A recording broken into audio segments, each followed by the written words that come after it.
Bismillahirrahmanirrahim. Assalamualaikum warahmatullahi wabarakatuh.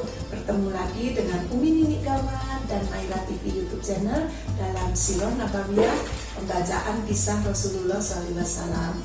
Hari ini sudah sampai ke bab yang 34. Saudara-saudaraku muslim dimanapun berada, anak-anakku, cucu-cucuku, saudara-saudaraku, sahabat-sahabatku semua, semoga kalian selalu dalam lindungan Allah Subhanahu wa Ta'ala dan sehat afiat dan dikaruniai keberkahan umur dan dirahmati Allah Subhanahu wa Ta'ala. Amin ya rabbal alamin. Dalam COVID-19 pandemi ini, jangan lupa apabila keluar rumah pakai masker, jaga jarak, cuci tangan, olahraga, istirahat yang cukup, juga makan makanan yang bergizi, supaya kalian semuanya sehat, bisa mendengarkan kisah Rasulullah SAW. Jangan lupa like, subscribe, komen, dan bagikan. Terima kasih. Kita mulai ya. Allahumma sholli ala sayyidina Muhammad wa ala ali sayyidina Muhammad. Bagian keempat ini Rasulullah SAW bersabda kepada keluarga Yasir, yaitu Yasir, Sumayyah dan putra Yasir yang bernama Ammar disiksa habis-habisan oleh tuannya. Makanya Rasulullah langsung bersabda, sabar wahai keluarga Yasir, tempat yang telah dijanjikan Allah Subhanahu wa Ta'ala kepadamu adalah kalian akan tinggal di surga.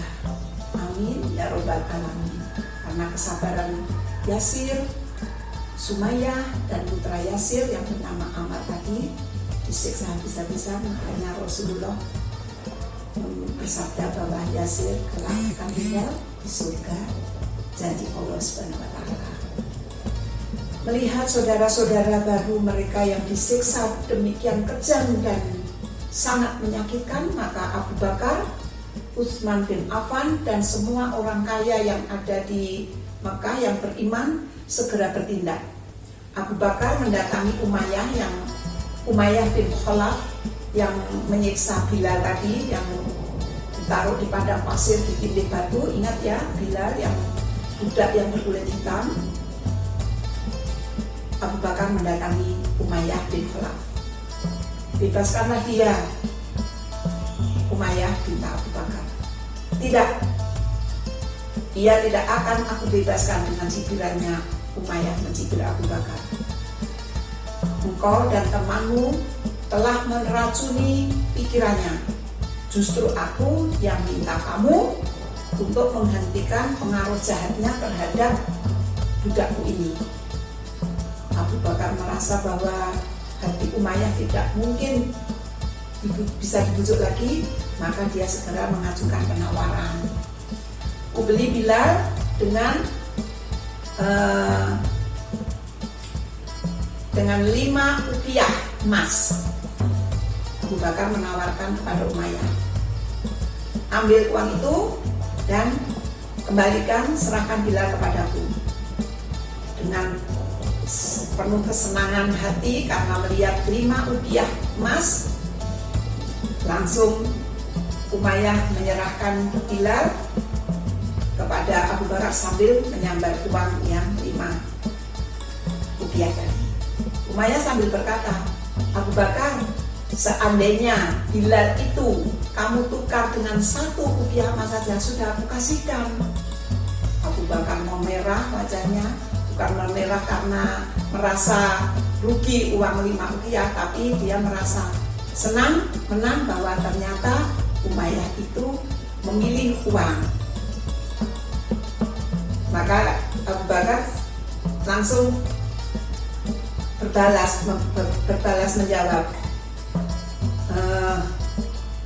jangan hanya 5 rupiah Umayyah, 100 rupiah pun akan aku bayar asal bila kamu hentikan dalam penyiksaanmu dan kembalikan padaku. Gantian Umayyah tadi langsung merah pada wajahnya.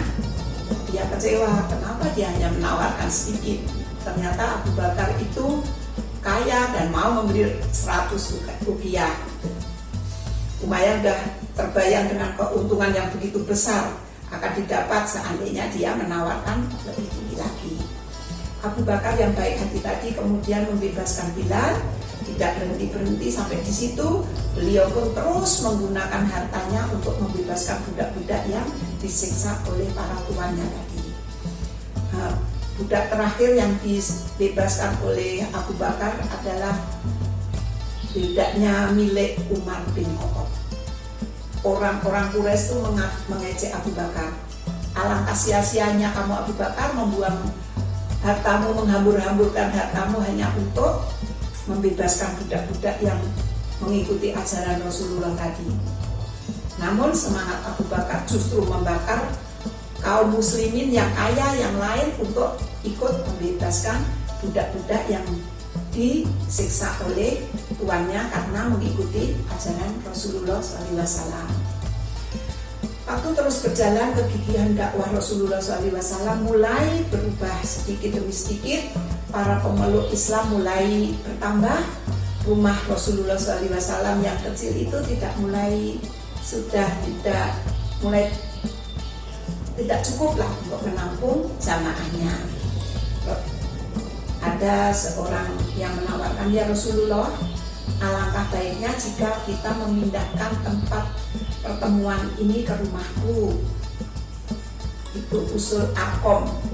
Rumahku cukup luas untuk bisa menampung puluhan jamaah ini. Namun tempatnya di atas bukit sehingga orang-orang Quraisy, jadi di puncak bukit, sehingga orang-orang Quraisy sulit untuk bisa mengganggu kita lagi. Maka Rasulullah pun setuju dengan usulan dari Arqam tadi. Oleh karena itu pertemuan setiap malam pun dipindah ke rumah Arqam. Sebagian pemeluk Islam waktu itu adalah orang-orang lemah. Jadi yang sebagian besar, jadi yang mengikuti ajaran Allah itu sebagian besar orang-orang lemah, para budak, buruh, orang miskin, perempuan-perempuan fakir, serta orang-orang tertindas lainnya. Sisanya adalah golongan orang terpelajar dan pedagang kaya. Sebenarnya kebanyakan pedagang-pedagang mulai agak ragu. Bagaimana ya jika nanti ajaran baru ini menutup Mekah dari rombongan saudagar dari tempat-tempat lain. Kalau demikian yang terjadi, kita akan bangkrut, ujar seorang pedagang seperti itu. Namun keraguan itu ditepis oleh Rasulullah SAW. Islam tidak akan menutup Mekah. Islam juga tidak akan mengubah musim ziarah tidak mengubah musim ziarah ketika justru banyak pedagang-pedagang mancanegara berdatangan ke kota Mekah.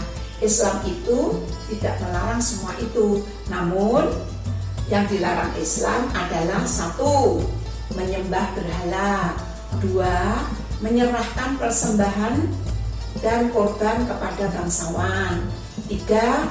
Bertelanjang ketika tawaf di Ka'bah, 4. Menyelenggarakan pelancuran, 5. Mengeluarkan kata-kata yang kotor dan tindakan buruk lain saat melaksanakan ziarah.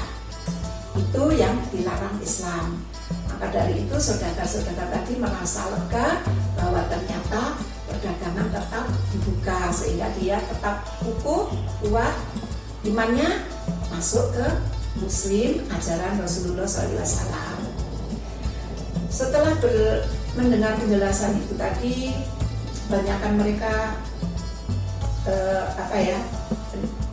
pedagang pun merasa lega. Kebanyakan dari mereka bukan pedagang budak, dan pedagang itu bukan pedagang budak, jadi dia pedagang-pedagang yang memperjualkan beli barang-barang, bukan perdagangan budak. Itu tidak menarik untung dari korban yang dipersembahkan untuk bangsawan-bangsawan Quraisy. Iman mereka pun semakin kuat. Oke, jadi pedagang tadi setelah Rasulullah menjelaskan larangannya dan apa yang dibolehkan, para pedagang tadi merasa lega hatinya Dia bukan pedagang yang memperdagangkan budak atau menyerahkan persembahan kepada orang, bukan. Dalam melihat Islam semakin dicintai para pengikutnya, para pembesar Quraisy pun menyusun rencana lain. Apa yang harus kita lakukan ya? Teriak seorang pemuka Quraisy, yaitu Abu Bakar dan teman-temannya, terus membebaskan budak-budak. Jadi orang Quraisy melihat Abu Bakar dan teman-temannya membebaskan budak-budak itu, dia mencari akal bagaimana caranya agar itu tidak bisa berhenti. Abu Bakar kan orang baik, dia tahu orang kaya tapi hartanya untuk membebaskan para budak. Tidak ada jalan lain, bunuh budak-budak kita itu agar yang lain ketakutan supaya tidak mengikuti ajaran Rasulullah, tetap menyembah berhala. Itu akal lain dari bangsawan-bangsawan Quraisy yang mempunyai budak-budak tadi. Tidak, geleng Abu Jalal, jangan seperti itu. Sumayyah telah aku bunuh, tapi itu tidak membuat yang lain takut. Cari saja cara yang lain. Seorang pemuka Quraisy berdiri dengan cepat. Dia bilang, pukul Muhammad sampai remuk, sampai hancur. Dengan demikian wibawanya akan hancur dan pengikutnya pun akan bubar ketakutan. Namun keluarga Muhammad dari Bani Hashim akan membelanya, yaitu lengging yang lain. Siapa itu? Abu Thalib sudah terlalu tua. Yang harus kita takuti dari Bani Hashim adalah sekarang Hamzah. Jadi orang Quraisy tadi tahu dari Quraisy yang dari keturunan Hashim, melihat Abu Thalib sudah tua, ada satu yaitu namanya Hamzah. Namun engkau tahu tidak, Hamzah itu sibuk berfoya-foya. Dia tidak peduli pada nasib keponakannya itu. Dua orang yang paling ditakuti di Mekah itu melaksanakan tugas ini. Sejenak orang-orang terdiam sambil memandang berkeliling. Kemudian seorang dari mereka menunjuk jarinya kepada pemuda yang bertubuh tinggi, besar. Siapa itu? Dia adalah Umar bin Khattab.